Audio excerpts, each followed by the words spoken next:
Commissioner Silver, we really appreciate you taking the time today to sit down with us.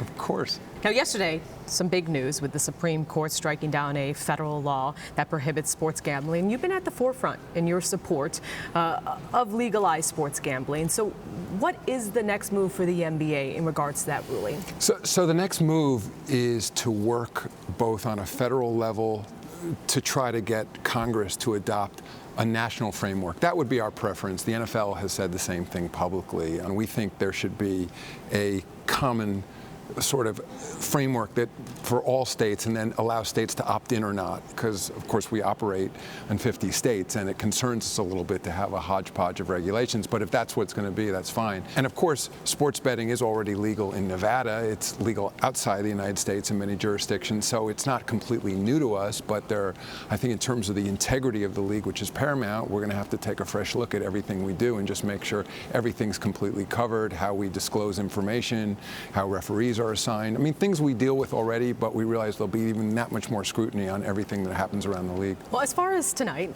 this is the last of this current lottery format, as things will change next year. Can you walk us through the philosophy for the change, and if you think it will ultimately prevent tanking? I don't use that word. Sorry, excuse me, Commissioner.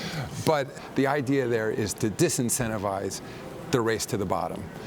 But you asked the right question. Do I feel that it will completely deal with the issue of incentives to not win? And my answer is I'm not sure. You can benefit by being at the bottom because draft picks are so important, and there's no doubt about that, and the analytics are very clear. And I feel bad for some of the GMs too, because some of them in their communities, when they're competing, fans are coming up to them and saying, what are you doing? You're better off losing a game tonight. And you can't want that as a sports league. I mean, we're ultimately about competition.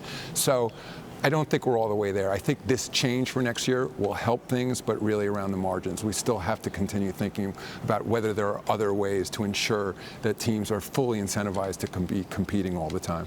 Well, a topic you seem to not be able to get away from is the NBA age limit. Always a hot topic. But with your plans to grow and strengthen the G League and also the NBA's relationship with elite high school players, what are your thoughts on players going to the G League instead of college?